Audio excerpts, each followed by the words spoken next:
ზოგი მცენარე არის ძიძა, ზოგი არის რომ ერთმანეთს ვერ იტანს, ზოგი ხელს უწყობს, ავითარებს, ზოგი სასარგებლო მწერებს იზიდავს მაგალითად. ანუ ეგეც ძალიან მნიშვნელოვანია რა, მარტო ის რომ ბიოპრეპარატებზე იყო დამოკიდებული, ეგრე არ არის. სხვადასხვანაირი ის გვაქვს რა, მიდგომები გვაქვს. მაგალითად ეხლა აქ არის ეს raised bed, რასაც ქვია, ამაღლებული კულები გვაქვს. კიდე გვაქვს პირდაპირ ღია გრუნტზე გაგვაქვს რაღაცები, აი იქ მაგალითად. ამის იქით არის ერთი ბოსტანი კიდე 1 ჰექტარია ის, სადაც სპეციალური აგრეგატი გვაქვს, ანუ შემაღლებულ ბაზოკვალს აკეთებს პირდაპირ და ანუ ერთ-ერთი სახე ეგ გვაქვს რა, ანუ ნიადაგის დამუშავების რომ შემაღლებულ კვალზე ვთესავთ რაღაცებს.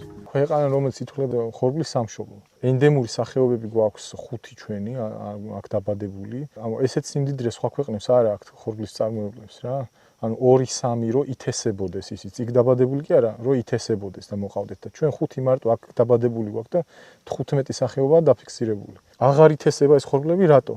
რომ ძირითადად ენდემურ სახეობებს ჭირდება კილგამცლელი. ანუ ჩვეულებრივი კომბაინი და სარჩევი ვერას უფთავებს რა. ისევე როგორც, აი მაგალითად ციციბურასაც ცალკე სხვა დამუშავების ამბავი აქვს რა და